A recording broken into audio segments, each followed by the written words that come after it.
الحمد لله رب العالمين، والصلاة والسلام على أشرف الأنبياء والمرسلين نبينا محمد وعلى آله وصحبه أجمعين. أما بعد، فقد أنعم الله سبحانه وتعالى علينا بنعم كثيرة لا تعد ولا تحصى، ومن أعظم هذه النعم نعمة الإسلام، نعمة الإسلام. ولذلك الله سبحانه وتعالى لما خلقنا وأرسل إلينا رسول، وهذا الرسول يحتاج منا هذا الرسول يريد منا أن نعبد الله سبحانه وتعالى، لأن الله سبحانه وتعالى أمره بذلك. ولذلك قال الله سبحانه وتعالى: وما خلقت الجن والإنس إلا ليعبدون. والله سبحانه وتعالى لما خلقنا أمرنا بالاستمرار على هذه العبادة حتى نموت، لا نعبد الله يوم أو يومين، وإنما نستمر على العبادة حتى نموت. ولذلك قال الله سبحانه وتعالى: واعبد ربك حتى يأتيك اليقين. فالعبادة لا تنقطع حتى يموت الإنسان. Alhamdulillah, wassalatu wassalamu ala Rasulillah wa ala alihi wa ashabihi wa mawalah. Amma ba'du. Beliau hafizahullah mengatakan bahwa Allah Subhanahu wa taala telah memberikan kita berbagai macam nikmat, di antaranya nikmat Islam, nikmat yang sangat mulia dan sangat agung.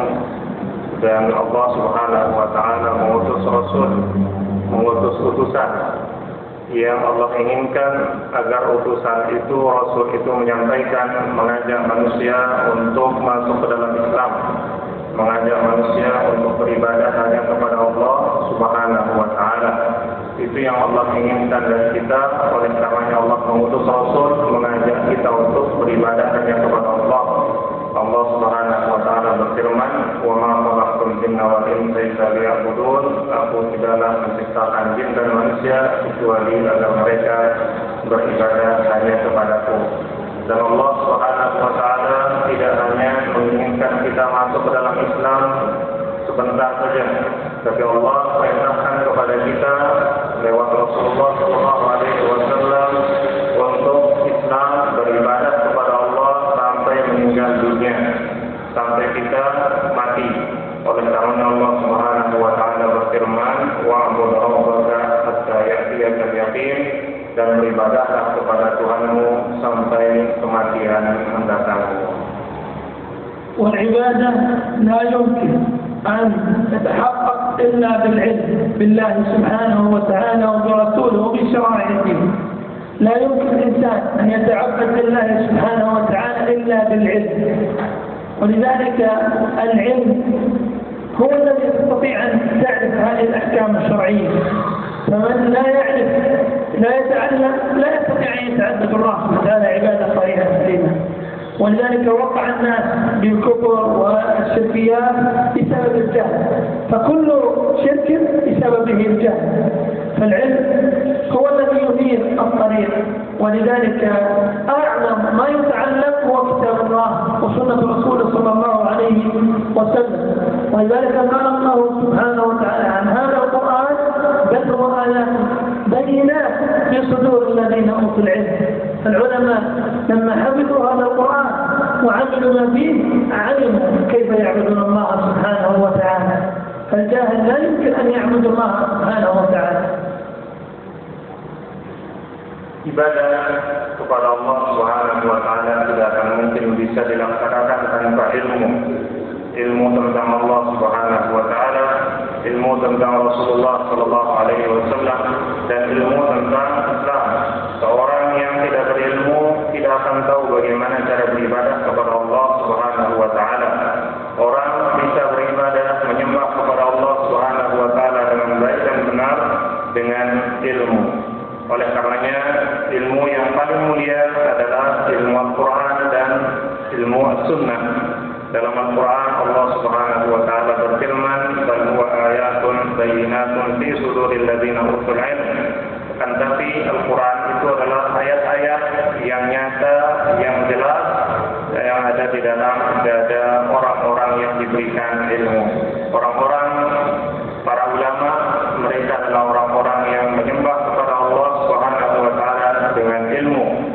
didirikan terjadi di tengah-tengah manusia, penyebabnya adalah kejahilian. والدين الإسلامي عندما يريد الإنسان يتعلمه من نصوص كتابه ونصوص السنة طبعا، والنبي صلى الله عليه وسلم بين لنا ذلك، ولذلك الصحابة رضي الله عنهم نقلوا لنا هذا الدين. طبعا هذا الدين هو العلم الذي نتبصر به، ولذلك الإسلام بني على 5 أركان، ولذلك قال ابن عمر رضي الله عنه: بني الإسلام على 5 أركان: شهادة أن لا إله إلا الله وأن محمدا رسول الله، وإقام الصلاة، وإيتاء الزكاة، وحج البيت، وصوم رمضان. رواه البخاري ومسلم.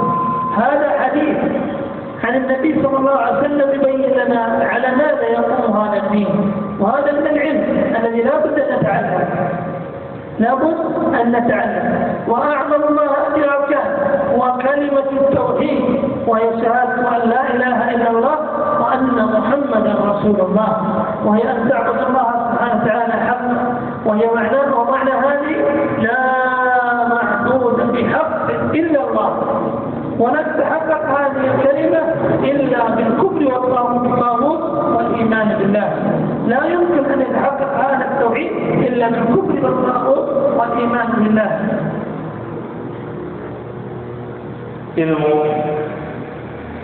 itu juga merupakan Islam. Agama adalah ilmu dan ilmu adalah agama. Dan Nabi Shallallahu Alaihi Wasallam menerangkan kepada kita bahwa Islam ini yang merupakan ilmu dibangun di atas 5 fondasi, yaitu syahadat la ilaha illallah Muhammadur Rasulullah, wa iqamis shalah, wa ita'iz zakah, wa hajjil bait, wa shaum Ramadan. Itu rukun Islam yang 5: syahadatain, menegakkan salat, berpuasa, bersedekah, dan berhaji bagi yang mampu. Hadis riwayat Imam Bukhari dan Muslim. Hadis ini menerangkan kepada kita bahwa agama Islam ini dibangun di atas 5 perkara, dan ini adalah merupakan ilmu. Rukun Islam adalah termasuk ilmu yang wajib dipelajari oleh setiap muslim. Dan yang pertama adalah syahadat la ilaha illallah, bersaksi bahwa tiada ilah yang berhak disembah selain Allah. Dan syahadat ini persaksian kita yang bersaksi bahwa hanya Allah yang berhak kita sembah. Itu tidak akan bisa sempurna realisasi, tidak akan sempurna kita laksanakan tanpa kufur, mengingkari sembahan-sembahan selain Allah Subhanahu wa taala. Barulah syahadat kita sempurna ketika kita membenci dan mengingkari segala sembahan-sembahan selain Allah Subhanahu wa taala. والتوحيد كما قلنا هو شهادة أن لا إله إلا الله وأن محمدا رسول الله، وهذه كلمة التوحيد. قلنا لا تتحقق إلا بالإيمان بالله والكفر بالطاغوت، ولذلك الله تعالى قال في كتابه العزيز: ومن يكفر بالطاغوت ويؤمن بالله. ومن يكفر بالطاغوت ويؤمن بالله لابد، يقول أهل العلم، لابد تخلية القلب من كل ما يشوبه من الشرك وتوحيد الله سبحانه وتعالى ووضعه هنا. ولذلك يقولون قاعدة: التخلية قبل التحلية، التخلية قبل التحلية. تخلي القلب وتنظفه وتزيل ما فيه، ثم تضع فيه هذا التوحيد الجميل لينير لك الطريق، لأن الإنسان إذا خلى قلبه من التوحيد يصبح كالبهائم، كما قال الله سبحانه وتعالى في كتابه العزيز: إنهم إلا كالأنعام بل هم أضل، بسبب أن قلوبهم خالية من التوحيد والعياذ بالله. فالإنسان المسلم الموحد لله يعبد الله على حق وعلى بصيرة، تجد أنه متقي. ولذلك محمد بن عبد الوهاب قال لهؤلاء الكفار يخاطبهم يقول: العامي عندنا الذي ما يعرف يقرأ ولا يكتب لكنه مسلم خير يغلب 1000 مسلم عالم، لأنه عنده توحيد. التوحيد هو الذي يغلب به الكفر. ولذلك tauhid sebagaimana telah saya sebutkan adalah syahadat bahwa tiada ilah yang berhak disembah selain Allah dan bahwa Nabi Muhammad sallallahu alaihi wasallam adalah utusan Allah, dan bersaksi dengan iman kepada Allah dan mengingkari sembahan-sembahan selain Allah Subhanahu wa taala. Allah Subhanahu wa taala berfirman, "Wa man yakfur bit-taghuti wa yu'min billah," barang siapa yang kufur dengan sembahan-sembahan selain Allah dan beriman kepada Allah Subhanahu wa taala. Jadi dipersyaratkan bagi kita untuk mengingkari segala sembahan-sembahan selain Allah dan beriman hanya kepada Allah Subhanahu wa taala. Oleh karenanya para ulama kita mengatakan bahwa setiap muslim harus membersihkan hatinya dari kotoran-kotoran kesyirikan, dari sembahan-sembahan selain Allah Subhanahu wa taala. Hati-hati kita harus bersih dari sekutu-sekutu Allah Subhanahu wa taala. Oleh karena terkenal ungkapan ulama kita yang mengatakan at-taqliyah qabla at-taqliyah, pembersihan sebelum pengisian.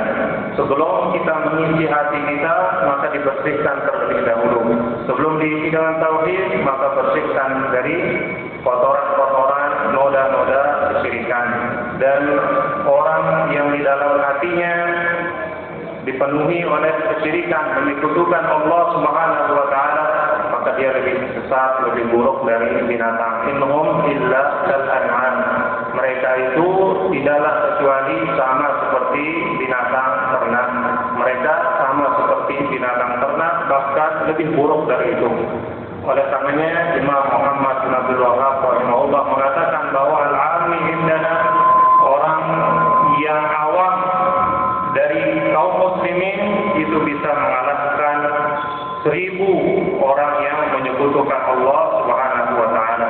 Karena orang meskipun awam tapi dia bertauhid itu lebih baik dari orang meskipun banyak tapi menyekutukan Allah Subhanahu wa taala. ولذلك التوحيد يعرف أن يتعلم هذا التوحيد ويدرس على العلماء وعلى المشايخ. ومعرفة التوحيد تكون أيضا بضد التوحيد، لأن الذي لا يعرف ضد التوحيد قد يقع في الشرك وهو لا يشعر، لأن الذي ضد الشرك ضد التوحيد هو الشرك، ضد التوحيد هو الشرك. ولذلك كان من أصحاب النبي صلى الله عليه وسلم من يسأله عن الشر، لأن الشرك من الشر.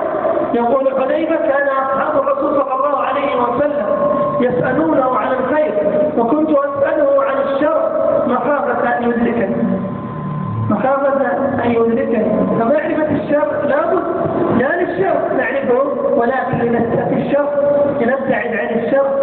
ولذلك محمد عبد الوهاب رحمه الله تعالى لما سأله أحد الناس أو قال له اعلم لا علمت مكروها، اعلم لا علمت مكروها، غضب رحمه الله وقال لماذا تقول لا علمت مغضوبا؟ أنت تدعوني أن لا أعرف الشر، فمن لا يعرف الشر يقع فيه. لا بد نعرف الشر لنتقيه، فنعرف الشر لا للشر ولكن لنتقي هذا الشر. ولذلك لا بد نعرف نواقض هذا التوحيد لكي نتقيها ونبتعد عن الوقوع فيها. Oleh karenanya tauhid itu harus dipelajari dari para ulama, tauhid harus dipelajari dari orang-orang yang berilmu. Dan juga kalau ingin tauhid kita sempurna, maka kita harus mempelajari lawan dari tauhid. Apa lawan dari tauhid? Dan lawan dari tauhid adalah kesyirikan, syirik kepada Allah Subhanahu wa taala. Orang yang ingin baik tauhidnya harus mempelajari musuh atau lawan dari tauhid, itu kesyirikan. Dan mempelajari atau mengetahui sesuatu yang buruk itu sangat penting untuk menjaga diri kita agar tidak terjatuh pada keburukan tersebut. Oleh karenanya Hudzaifah bin Yaman radhiyallahu taala anhu mengatakan bahwa orang-orang bertanya kepada Rasulullah sallallahu alaihi wasallam tentang kebaikan, sementara aku bertanya kepada beliau tentang keburukan, agar karena aku khawatir jangan sampai aku terjatuh kepada keburukan tersebut. Oleh karenanya wajib bagi setiap orang untuk mempelajari tentang keburukan agar dia tidak terjatuh kepada keburukan tersebut. وضد التوحيد كما قلنا هو الشرك، هو الشرك هو الذي يبعد عن الإسلام، هو الذي يبعد الإنسان عن الإسلام. ولذلك ألف العلماء كتب كثيرة في التوحيد، وألفوا كتب في فيما ينقل هذا التوحيد. وممن ألف الكتب محمد بن عبد الوهاب رحمه الله تعالى، ألف كتاب سماه نواقض الإسلام. نواقض الإسلام رحمه الله تعالى لم يأتي به من راسه، وإنما قال الله وقال رسوله وقال الصحابة، مشى على ما قال العلم. العلم قال الله قال رسوله قال الصحابة هم أولو العرفان. العلم قال الله قال رسوله قال الصحابة هم أولو العرفان. العلم هذا العلم، ليس ما يقوله السيد فلان أو السيد فلان، لا، هذا ليس بعلم. هذا ليس بعلم إلا إذا قال الله تعالى، قال الرسول صلى الله عليه وسلم، قال أصحاب محمد صلى الله عليه وسلم كذا، هذا نسلم ونقبله. أما أن يقول أنا أقوله أو فلان يقوله أو فلان يقوله، لا بس نجعله عنده. نحن نريد ماذا قال الله، ماذا قال محمد صلى الله عليه وسلم، ماذا قال الصحابة رضي الله عنهم، لكي نعمل بما جاءنا منهم ووجانا عنهم. لأن الصحابة يبلغون عن النبي صلى الله عليه وسلم، والنبي صلى الله عليه وسلم يأتي بما عنده ويبلغ عن ربه عز وجل. إن هو إلا وحي يوحى وما ينطق عن الهوى، يقول الله عنه، وما ينطق عن الهوى إن هو إلا وحي يوحى.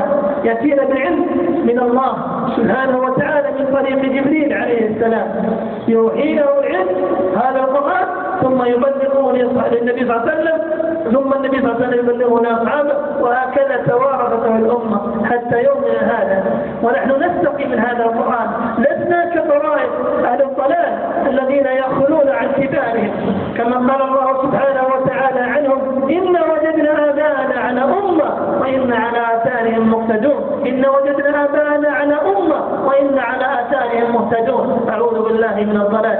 فالإنسان يأخذ ما قال الله وقال رسوله وقال الصحابة رضي الله عنهم أجمعين. فلا بد الإنسان ينتبه، لا يأخذ من هنا ومن هنا، لا، يأخذ من كتاب الله وسنة الرسول صلى الله عليه وسلم ومن كلام الصحابة.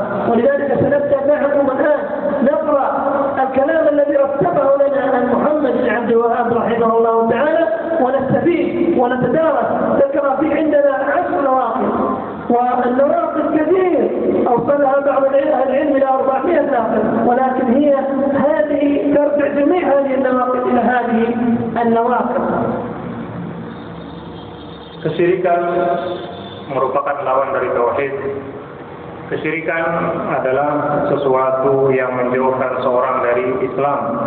Karena bahayanya syirik ini sehingga para ulama kita membuat tulisan yang sangat banyak, membuat kitab yang sangat banyak yang berbicara atau mengajarkan, memperkenalkan kepada manusia tentang kesyirikan ini. Di antara ulama kita yang menulis kitab tentang syirik adalah Imam Muhammad bin Abdul Wahab rahimahullah. Beliau menulis satu kitab tentang hal ini. Beliau kasih nama Nawaqidul Islam, pembatal-pembatal keislaman. Dan apa yang ada di dalam kitab beliau tulis bukan dari diri beliau sendiri, tapi itu datang dari Allah Subhanahu wa taala. Yang beliau sebutkan dalam kitabnya sumbernya adalah Al-Qur'an, sunnah Rasulullah sallallahu alaihi wasallam, dan perkataan dari para sahabat-sahabat beliau. Dan inilah dia ilmu yang sungguhnya. Ilmu yang sungguhnya kata ulama kita adalah apa yang Allah firmankan, apa yang Nabi sabdakan, dan apa yang diucapkan oleh para sahabat Rasulullah sallallahu alaihi wasallam. Jadi kitab Nawaqidul Islam, pembatal Islam, ditulis oleh Imam Muhammad bin Abdul Wahab, diambil dari Al-Quran, dari Sunnah, dan dari perkataan para sahabat Rasulullah sallallahu alaihi wasallam. Kita tidak ingin pendapat orang lain selain Allah, kita tidak ingin pendapat orang lain selain Rasulullah, dan kita tidak ingin perkataan orang lain selain para sahabat Rasulullah sallallahu alaihi wasallam. Kenapa pendapat para sahabat yang kita cari? Karena para sahabat adalah orang-orang yang mengambil dari Rasulullah sallallahu alaihi wasallam, dan Rasulullah sallallahu alaihi wasallam menyampaikan apa yang sampai kepada beliau dari malaikat Jibril yang Allah utus untuk menyampaikan wahyu kepada Rasulullah sallallahu alaihi wasallam. Dan begitulah Allah Subhanahu wa taala mengutus utus Jibril menyampaikan wahyunya kepada Nabi Muhammad SAW. Kemudian Nabi Muhammad SAW menyampaikan kepada para sahabat, dan begitu terusnya sampai ilmu itu tiba dan sampai di zaman kita sekarang ini. Allah Subhanahu wa taala berfirman tentang Nabi sallallahu alaihi wasallam, "Wa ma yantiqu 'anil hawa in huwa illa wahyun yuha." Dia tidaklah berbicara dengan hawa nafsunya, tapi itu yang diucapkan adalah wahyu dari Allah Subhanahu wa taala. Dan kita tidak mengambil dari orang selain Nabi sallallahu alaihi wasallam dan selain dari para sahabatnya, tidak dari syekh, tidak dari tuan guru, tidak dari kiai apapun. Dan inilah yang menyebabkan jatuhnya, tersesatnya banyak orang ketika mereka mengambil ilmu bukan yang bersumber dari Allah dan bukan yang bersumber dari Rasulullah sallallahu alaihi wasallam. Sebagaimana yang Allah Subhanahu wa taala firmankan dalam Al-Qur'an, "Inna wajadna aba'ana ala ummah wa inna ala atharihim muqtadun." Kami mendapati orang-orang terdahulu kami, nenek moyang kami berada di atas satu ajaran, dan kami mengikuti ajaran mereka tersebut. Kami mengikuti ajaran mereka tersebut. Inilah yang menyebabkan banyak manusia terjerumus pada kesesatan ketika mereka hanya mengikuti ucapan atau pendapat dari orang-orang yang mereka kagumi, yang bukan datangnya dari Allah dan bukan datangnya dari Rasulullah sallallahu alaihi wasallam. Oleh karenanya, insyaallah pada kesempatan ini kita akan membaca dan mengkaji kitab Nawaqidul Islam yang ditulis oleh Imam Muhammad bin Abdul Wahhab, yang beliau ambil dari Al-Quran dan Sunnah serta perkataan para sahabat, yang beliau sebutkan dalam pembahasan itu ada 10, dan itu bukan untuk membatasi. Bahkan sebagian ulama kita menyebutkan ada sampai 400 perkara yang bisa membatalkan keislaman, tapi beliau hanya menyebutkan 10, dan umumnya yang banyak yang disebutkan oleh para ulama kita yang sampai 400 itu kembalinya sumbernya ada pada yang 10 ini. ثم نبدأ هذه النواقض نرويها بإسنادها إلى محمد بن عبد الوهاب بترتيب هذا الكتاب. قال رحمه الله تعالى: بسم الله الرحمن الرحيم. بدأ هذا الكتاب بالبسملة، وهي بسم الله الرحمن الرحيم، اقتداء بكتاب الله عز وجل، واقتداء بالنبي صلى الله عليه وسلم عندما يكتب الكتاب وعندما يرسل الرسائل، فإنه يقول بسم الله الرحمن الرحيم. قال بسم الله الرحمن الرحيم، اعلم. وهنا تعلم وافهم واعلم، لأن العلم هو منطلق العمل. الإنسان لا يستطيع أن يعمل بلا علم، ولذلك رحمه الله تعالى ذكر في موضع آخر قال اعلم أو اعلم، لابد من تعلم 4 مسائل، لابد من تعلم 4 مسائل. الأولى العلم الذي يقودك إلى العمل، والثاني العمل تعلم، لابد أن تعمل، بعد أن تعمل لابد أن تدعو إلى ما عملت وعلمت، لابد أن تدعو إلى ما علمت وعملت، بعد أن تدعو لابد تصبر على الأذى الذي سيأتيك، لأن الذي يعلم الناس ويأمرهم بالمعروف وينهاهم عن المنكر لابد أن يأتيه أذية. ولذلك قال لقمان الحكيم لابنه: وأمر بالمعروف وانهى عن المنكر واصبر على ما أصابك، واصبر على ما أصابك، أنه سيأتيك أذى من الناس لن يرضى عنك وأن تخالفهم وتعارضهم وتعلمهم وتأمرهم بقال الله وقال رسوله. الناس يريدون الشهوات، كثير من الناس يريد الشهوات، فعندما تقول يا أخي قم صل، يقول لك يا أخي أنا أبدل، قد يتلفظ عليك، قد يبصق في وجهك. فماذا غادر الصبر على الأذى؟ محمد صلى الله عليه وسلم ألقي على ظهره 7 جسور ورمي بالحجارة حتى أدمت قدميه وسال الدم منها عليه الصلاة والسلام، وكسرت طباعيته عليه الصلاة والسلام. ومع ذلك لما أتاه جبريل مع ملك الجبال فقال: يا محمد ماذا تأمر؟ هذا ملك الجبال من الله أرسله إليك، هل تريد أن يطلق عليه من أخشبين قومك الجبلين؟ قال: لا، لعل الله يخرج من أصلابهم ما يعبد الله على حق. فلا بد الإنسان يتعلم ويعمل بما تعلم، لأن العلم يهتف بالعمل فإن أجابه وإلا ارتحل. العلم إذا ما عملت به رحل هذا العلم. فالعلم والعمل والدعوة إلى هذا العلم وهذا العمل والصبر على الأذى.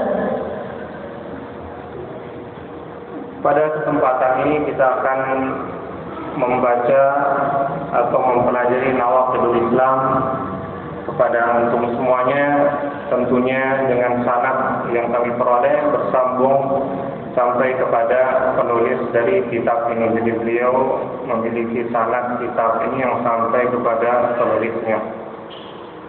Di dalam kitab tersebut beliau memulai tulisannya dengan basmalah Bismillahirrahmanirrahim. Ini dilakukan untuk mengikuti Allah Subhanahu wa taala dalam Al-Qur'an yang membuka surah-surah dengan basmalah. Kemudian juga mengikuti Rasulullah sallallahu alaihi wasallam dalam tulisan-tulisan dan dalam surat-surat yang beliau utus, yang beliau kirim untuk mengajak pemuka-pemuka dunia di zaman beliau untuk masuk ke dalam Islam. Beliau menulis surat dan mengawali surat beliau dengan ucapan bacaan Bismillahirrahmanirrahim. Kemudian setelah itu beliau mengatakan i'lam, ketahuilah. Ketahuilah, pahamilah dengan sebaik-baiknya. I'lam, ketahuilah. Beliau di sini mengisyaratkan agar kita mengilmui apa yang akan disampaikan, karena sumber dari amalan adalah ilmu. Amalan yang baik berangkat dari ilmu yang baik. Oleh karenanya Syekh Muhammad bin Abdul Wahhab setelah mengucapkan Bismillah, basmalah, beliau mengucapkan i'lam, ketahuilah. Dan ini mengisyaratkan bahwa apa yang akan disebutkan itu adalah ilmu, dan bahwasanya amalan semuanya bertolak dari ilmu. Ini sebagaimana juga yang beliau isyaratkan dalam tulisan yang lain, ya, ketika beliau mengatakan i'lam, ketahuilah, wajib atas kalian untuk mempelajari 4 perkara. Ketahuilah, ilmuilah bahwa ada 4 perkara yang wajib kalian pelajari. Yang pertama adalah ilmu, kemudian yang kedua adalah amalan, dan yang ketiga adalah dakwahkan. Apa yang Anda ilmui, apa yang Anda amalkan, maka dakwahkanlah. Dan yang keempat, bersabarlah dalam berdakwah, bersabarlah dalam mengajarkan ilmu tersebut kepada orang lain. Hal ini sebagaimana yang Allah Subhanahu wa taala kisahkan dalam Al-Qur'an tentang nasihat Luqman kepada anaknya, wa'mur bil ma'rufi wanha 'anil munkar wasbir 'ala ma asabak. Ajarlah orang kepada kebaikan, cegahlah orang, larang orang dari kemungkaran, dan bersabarlah, wasbir 'ala ma asabak. Bersabarlah dalam menghadapi apa musibah yang menimpamu. Karena manusia umumnya ingin syahwat. Manusia umumnya senang melakukan dosa dan maksiat. Maka ketika kita nasihati, terkadang kita mendapatkan perlakuan yang tidak baik.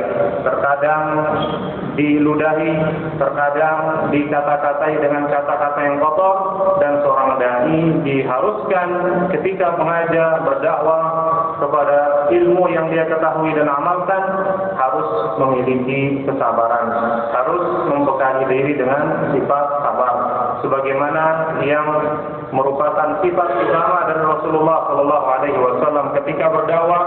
Nanti kita dilempari pakai batu, nanti kita ditaruhkan di punggung beliau usus unta, nanti kita bahkan pernah pecah gigi beliau dan sampai kaki beliau berdarah dan sebagainya, tapi beliau hadapi perlakuan buruk, kezaliman umat beliau dengan kesabaran, hingga suatu ketika Nabi kita Shallallahu Alaihi Wasallam didatangi oleh malaikat Jibril yang memberitahukan kepada beliau bahwa malaikat Jibril diutus oleh Allah Subhanahu Wa Taala menawarkan kepada Nabi Nabi, apakah bagaimana pendapat Nabi sallallahu alaihi wasallam, bagaimana keputusan Rasulullah sallallahu alaihi wasallam. Karena ketika itu malaikat penjaga gunung siap, apakah Nabi ingin menumpahkan gunung ini kepada umatnya ataukah tidak, diserahkan kepada Nabi sallallahu alaihi wasallam. Ternyata Nabi tidak mau membalas perlakuan buruk dari umatnya, malah Nabi sallallahu alaihi wasallam tetap berharap kalau mereka tidak beriman, maka mudah-mudahan ada di antara mereka atau keturunan mereka yang bersyahadat, yang menyembah hanya kepada Allah Subhanahu wa ta'ala. Dan ilmu, jemaah sekalian, butuh amalan. Ilmu jika tidak diamalkan maka dia akan hilang. Ilmu kalau tidak segera diamalkan maka dia akan pergi mencari orang yang mengambilnya dan mengamalkannya, dan disitulah dia akan tetap tinggal. نواقض الإسلام 10. قال نواقض الإسلام 10، يعني يعدها أنها 10، ولكن أكثر الناس كما ذكر العلم، ولكن نرجع هذه النواقض جميعا إلى هذه 10. طبعا هذه النواقض 10 من وقع فيها والعياذ بالله كفر، لكن هل كل من رأيناه وقع قلنا أنت كافر تخرج؟ لا، قد يكون هناك موانع وهناك شروط، ولكن نحن نتعلمها لنفسه كي لا نقع فيها. أما إذا وقع فيها أحد من المسلمين ننصحهم، فإن السجاد يبلغ فيه علماء الأمة والإسلام هم الذين يوقعون عليه الكفر، لأن لا يجوز لأحد أن يقول لأخيه المسلم يا كافر، ولا يجوز أن يوقع، لأن قد يكون عندهم شروط، تمت شروطها وتمت الموانع فيقع هنا في الكفر. أما إذا لم تتم الشروط ولم تتم الموانع لا يقع عليه الكفر. قد يكون مكرها على هذا الكفر، قد يكون مجنونا وعمل هذا الكفر، فلا نقصد الناس أنه كفر، ولكن الإنسان يتعلمها وينتبه لا يقع فيها. ولذلك أنت لست مطالب بمن وقع فيها أن تكفره، وإنما الذي يطالب العلماء هم الذين يوقعون عليه الكفر ويقيمون عليه حتى الردة إن لم يستجب. أما عامة الناس لا يتقون لا يقعون في هذا الكفر. قال النواقض الإسلامي 10 نواقض. الأول، beliau kemudian mengatakan nawaqidul Islam, ketahuilah bahwa pembatal-pembatal Islam itu ada 10. Dan sebagaimana yang sudah kita sebutkan di sini, beliau tidak bertujuan untuk membatasi, tapi umumnya pembatal-pembatal yang lain selain yang 10 ini kembali kepada yang 10 ini. Dan barang siapa yang terjatuh kepada perkara yang 10 ini, waliyadzubillah, maka dia telah dihukumi sebagai orang yang kufur, keluar dari Islam. Namun perlu diperhatikan bahwa tidak boleh bagi kita ketika kita melihat setiap orang yang melakukan salah satu dari 10 ini langsung menghukumi orang tersebut dengan mengatakan bahwa dia telah kafir. Karena menghukumi seorang dengan kekufuran memiliki syarat-syarat, harus ada syarat-syaratnya, harus hilang apa-apa yang bisa menghalangi dia untuk kemudian bisa dihukumi dengan hukum kekufuran. Tapi kita mempelajari ini agar kita tidak terjatuh ke dalamnya, dan kita mempelajari ini bukan untuk sebagai bahan menghukumi orang lain, tapi kita pelajari tentang pembatal Islam ini agar kita menjaga diri kita pribadi agar tidak terjatuh ke dalamnya, dan agar kita mengajak dan menasihati orang lain yang kita lihat melakukannya agar dia kembali ke jalan yang benar. Dan bukan untuk kemudian memponis atau memanggil orang ya kafir, wahai kafir, karena ini urusan yang berat. Ya, orang bisa dihukumi kafir kalau hal-hal yang menghalangi dia itu dari kekufuran terlepas, misalnya kegilaan. Orang yang melakukan kekufuran karena kurang waraknya atau kegilaannya maka tidak bisa dihukumi dengan kekufuran, atau karena keterpaksaan atau karena kejahilan dan sebagainya. Banyak syarat-syaratnya sehingga yang berhak untuk menghukumi, memutuskan bahwa fulan kafir atau tidak adalah para ulama, orang-orang yang berilmu. Dan kita tidaklah diwajibkan untuk menghukumi seseorang, oh ini telah kafir, ini telah kafir. Tapi kita diwajibkan untuk mengamalkan apa yang kita ketahui dan mengajak orang untuk meninggalkan hal-hal yang bisa menyebabkan mereka kufur. الأول قال الناقض الأول هو الشرك في عبادة الله تعالى، هو الشرك في عبادة الله تعالى، وهو أعظم ناقض والعياذ بالله، أعظم ناقض. فابتدأوا به لأنه كما قلنا هو أعظم ناقض وهو أعظم ذنب عصي الله به سبحانه وتعالى.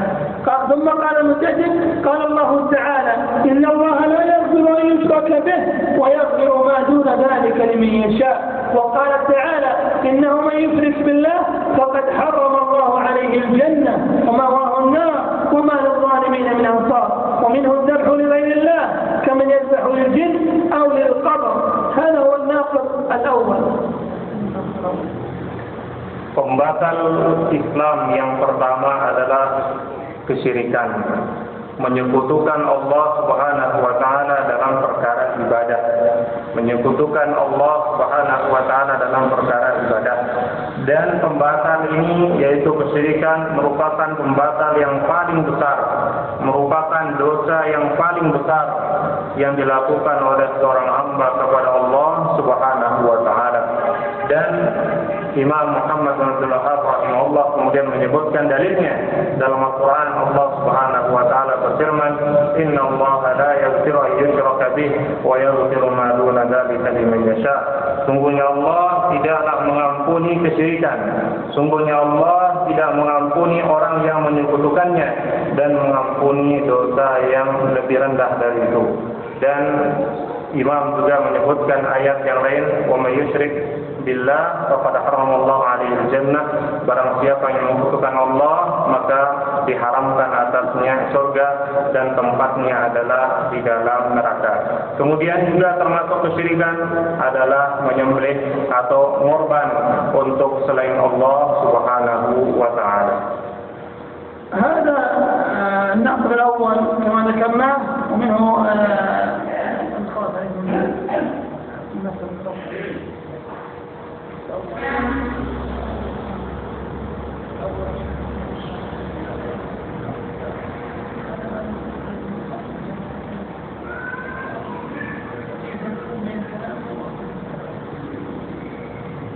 الشرك بعبادة الله. الشرك بعبادة الله ينقسم إلى قسمين، شرك أكبر وشرك أصغر. شرك أكبر وشرك أصغر. من وقع في الشرك الأكبر خرج من الدين، من وقع في الشرك الأكبر والعياذ بالله خرج من الدين. طيب ما هو الشرك وما تعريفه؟ قالوا هو تسمية غير الله بالله فيما هو من خصائص الله، فيما هو من خصائص الله، أو هو صرف شيء من أنواع العبادة لغير الله، صرف شيء من أنواع العبادة لغير الله. هذا هو الشرك وهذا تعريف الشرك. Kesyirikan ada dua macam. Yang pertama asyirkul akbar, syirik besar, dan yang kedua adalah asyirkul asghar, itu syirik kecil. Syirik besar mengeluarkan pelakunya dari Islam. Syirik besar mengeluarkan pelakunya dari Islam, artinya Islamnya telah batal. Dan apa yang dimaksudkan dengan kesyirikan? Kesyirikan adalah taswiyatu ghairillahi billahi fima huwa min khasaisillah, menyamakan Allah, menyamakan selain Allah dengan apa-apa yang menjadi kekhususan bagi Allah Subhanahu wa taala, menyamakan selain Allah dengan apa-apa yang menjadi sesuatu yang khusus hanya bagi Allah Subhanahu wa taala, atau memalingkan sesuatu dari ibadah kita kepada selain Allah Subhanahu wa taala. الشرك طبعا الشرك ينقسم كما ذكرنا إلى أكبر وأصغر. الشرك الأكبر أهل العلم ذكرونا 4 أنواع تقريبا، وهنا أنواع كثيرة لكن 4 هذه يدور جميع الشرك حولها. والشرك الأكبر تعرف أولا من وقع فيه أن الله ومات عليه الله سبحانه وتعالى والعياذ بالله يدخلهم النار. إن الذين كفروا وماتوا عن سلطان أولئك عليهم لعنة الله والملائكة والناس أجمعين. فالذي يموت على الكفر والعياذ بالله في النار، نار جهنم. قال الشرك الأكبر له 4 أنواع. النوع الأول شرك الدعوة، كأنه يشرك بين الله تعالى في الدعوة. قال الله سبحانه وتعالى: فإذا ركبوا الفلك جعلوا الله مخلصين له الدين فلما نجاهم إلى البر إذا هم يشركون. مجرد ما يخرج من المصائب يقع بالعياذ بالله بالشرك، فتجد انه يدعو غير الله كما فعل بعض الذين في كفار قريش واسلم منهم من اسلم منهم ومات على الكفر. ولد حسين ولد عمران بن حسين قال له النبي صلى الله عليه وسلم: كم اله تابع؟ قال: 6. قال: من لحاجتك؟ قال: الذي في السماء. قال: لماذا هؤلاء البقيه؟ فقال: اشهد ان لا اله الا الله وان محمدا رسول الله. فهذه طريقه الكفار، يدعون مع الله غيره. فالمسلم من انواع الشرك الاكبر ينتهي يحذر من شرك الدعوه، لا يدعو الا الله، ادعو الله تعالى فقط، لا تدعو غيره. Syirik besar, kata ulama sudah ada 4 macam. Syirik besar ada 4 macam.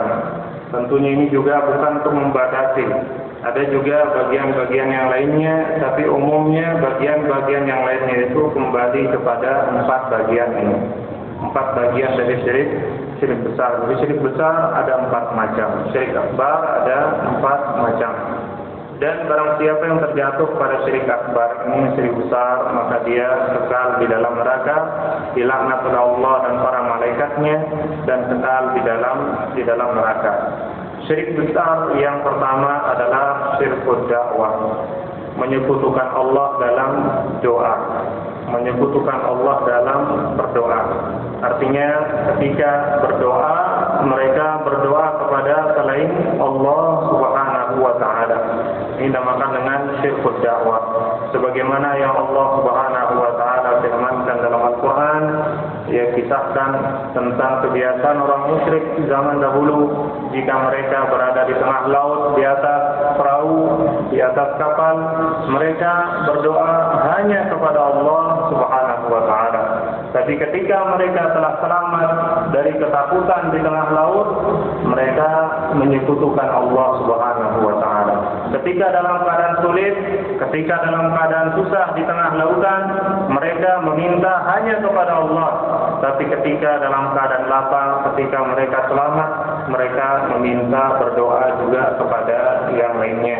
Dan inilah yang dilakukan oleh orang-orang musyrik zaman dahulu, sebagaimana yang diakui sendiri oleh Imran bin Husain, salah satu dari sahabat Rasulullah sallallahu alaihi wasallam yang kemudian beriman kepada Rasulullah sallallahu alaihi wasallam.